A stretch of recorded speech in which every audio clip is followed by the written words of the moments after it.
It's being called a standoff, one in which water cannons, rubber bullets, concussion grenades, and tear gas are reportedly being used. Some are calling it the latest disgrace against America's native people. But were it not for social media feeds, many Americans might not even know of the Dakota Access Pipeline, the protests, and the controversies. Activists, protesters, and members of native tribes are attempting to stop plans to place a segment of pipeline under the Missouri River on the ground that it threatens tribal health, welfare, and cultural resources. What's happening in the protesters' encampment, and what's behind the social media push that seems to be gathering more support for the protesters and against the police agencies involved every day. We're going to talk about this with two people who've spent time at the epicenter for this, the Standing Rock Indian Reservation in North Dakota. Chris Brochu, the actor known for his work in Vampire Diaries and Soul Surfer, has traveled to Standing Rock earlier this month. And Kendrick Sampson, well known for his role in ABC's How to Get Away with Murder and for also starring in Vampire Diaries, has just returned from North Dakota, where he joined in protests against the pipeline. What drew you to this project controversy, Chris? I think the biggest thing was just really seeing what was going on down there as far as the water protectors and the perpetual militarization of the police. But mainly my purpose was to go down and bring donations. We knew winter was coming. We wanted to ensure that people were safe from the cold, had warm jackets, blankets, and whatever tents that we could have brought down. So we got to drive together, filled a U-Haul, took it to North Dakota, and then went around the camp and asked who needed what and kind of tried to divvy out all the donations. What drew you to it, Kendrick? I was campaigning with Bernie Sanders for a few months earlier this year, and we did a lot of Native outreach. And at those, we met many students, Native students, who were doing impressive things in their communities, and a lot of it was outreach of, intersectionality and learning what it means to be an ally in those movements, and a lot of them lended their voices to the Black Lives Matter movement, which is my main focus, is criminal justice reform. And so I've been a part of the Black Lives Matter movement as well. And I promised to bring a voice to these, the problems in the indigenous community. And we were already doing things with Josh Fox and Shailene Woodley with the Climate Revolution and Up to Us movement. And this fit perfectly in back in, May, April when they started. And as soon as I got a chance to come out, we did a solidarity project here called the Climate Revolution Rally in MacArthur Park here. And that day I was there with a buddy of mine, Matt McGorry, who during the rally was like, "You want to go?" And I said, absolutely, especially after we saw the intersection of police brutality and environmental racism. These are policemen in North Dakota, right? The policemen in North Dakota. Are you protesting the pipeline or just this portion of the pipeline? I think the pipeline. The whole pipeline, the whole which goes pipeline. through, what, 3 states? It will go through North Dakota, South Dakota, Iowa, and then to Illinois. For me, the awareness is, yes, it's about this pipeline and the North Dakota Access Pipeline, like that's one. But it's about a bigger issue, because if you allow this pipeline to go through rivers, and pipelines do that already, there's plenty of information out there of pipelines bursting and it totally messing up rural communities where they're depending on farming and stuff. Why was it approved? From what I understand, another thing that is disputed is the way they acquired the land. In North Dakota, you're supposed to declare what you're going to do with the land when you buy it. And I'm not protesting necessarily just the pipeline. I'm protesting, dependence on fossil fuels in general. Fracking is such a controversial practice, and it poisons, as he said, it's poisoned thousands of acres of land and water. The Kalamazoo River, there was a pipeline burst with the Kalamazoo River. It happens over and over again, and we need to stop this. Why are the police reacting this way? I think money. For both of you, you're both there. Yeah, the way I see it, it's interesting, because you have the Army Corps of Engineers. That's the land that they are managing, that the pipeline's going on, right? They have told Energy Transfer Partners numerous times, you can't be 20 miles east or west of Lake Oahe. You can't drill, you can't do that. Energy Transfer Partner says, okay, we're going to do it. And so they have their drilling pad like a quarter mile from Lake Oahe, again, against Army Corps of Engineers. So you've had the Army Corps telling DAPL to stop, and now you've got Army Corps telling protesters to move back onto what is now defined as reservation land.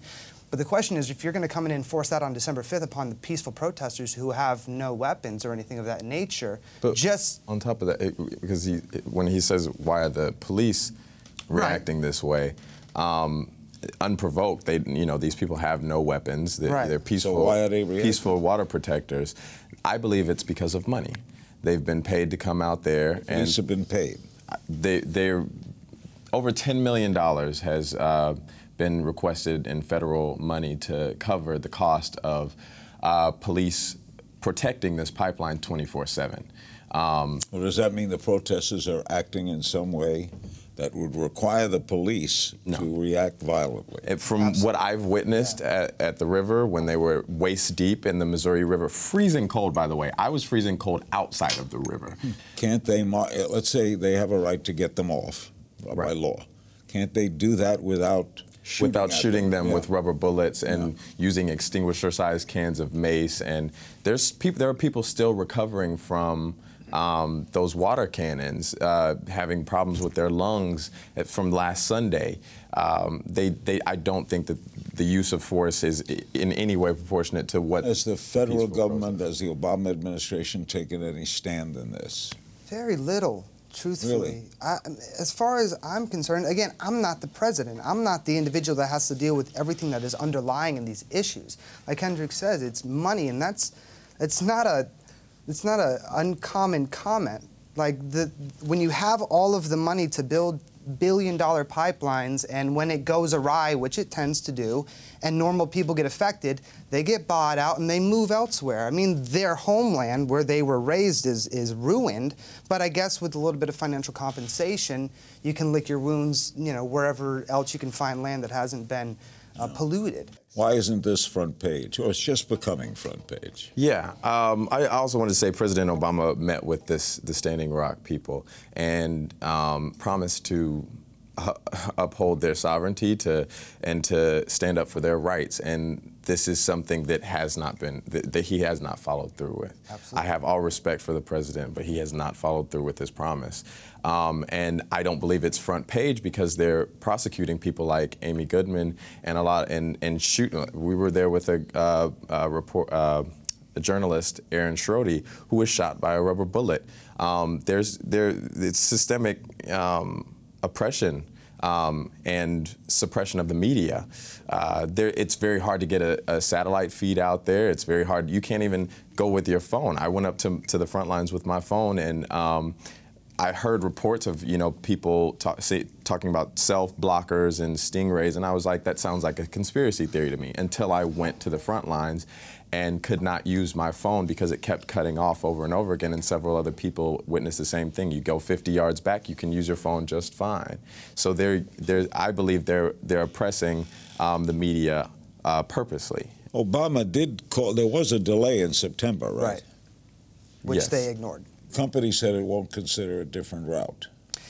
Again, it's just, at this point, as the United States of America, people just need to watch this, because this is one very public perspective to be able to view. If this goes under the river, and because pipelines do break. I mean, we're on an earth that is forever correcting itself with earthquakes and whatnot. Some that may be due to what we are doing to our earth. It's not too crazy to think. I don't think they're willing to reroute it because they don't value the lives of these people.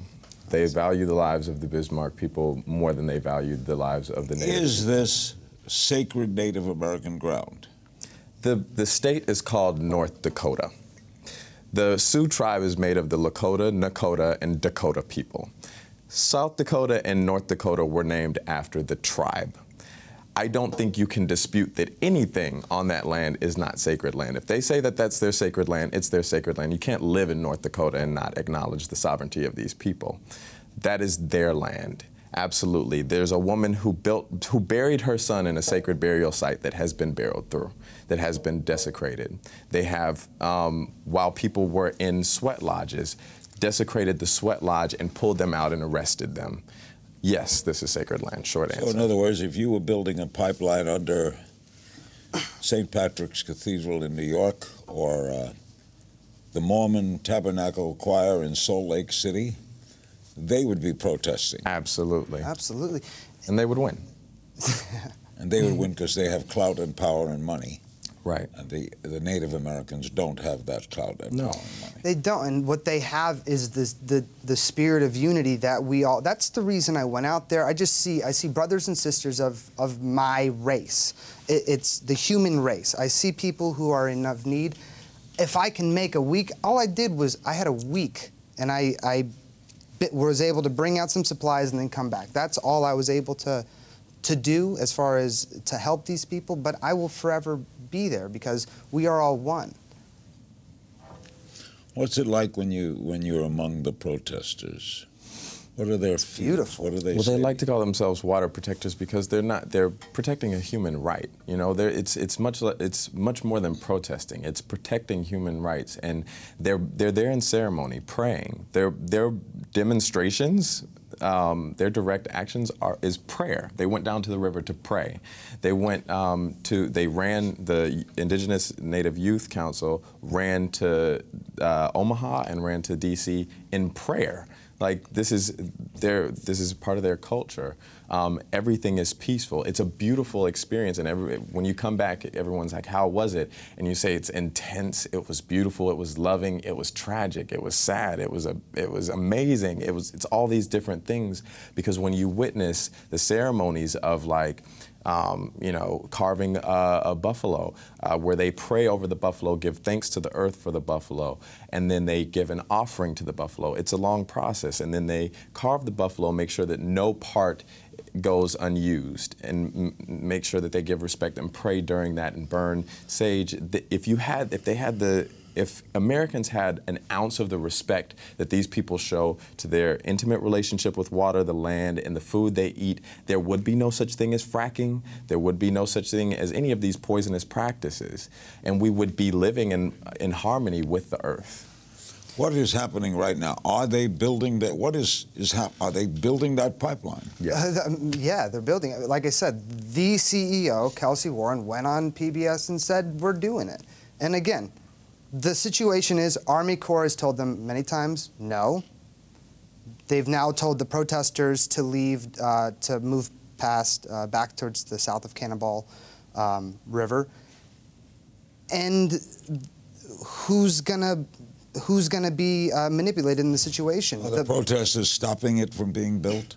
The protesters are doing the best. The water protectors are doing the best they can, just because we need to bring awareness to it. And it's just unnecessary force when, like what Kendrick was saying, it's peaceful protest. I sat with not only Native brothers, but brothers from all over the U.S. and out of the country praying, and we spent 20 minutes of this ceremony praying just for the other side, because they know that the police officers don't want to be there. They don't want all of this, sure, but their hands forced. Are you optimistic or pessimistic? Both. I have hope.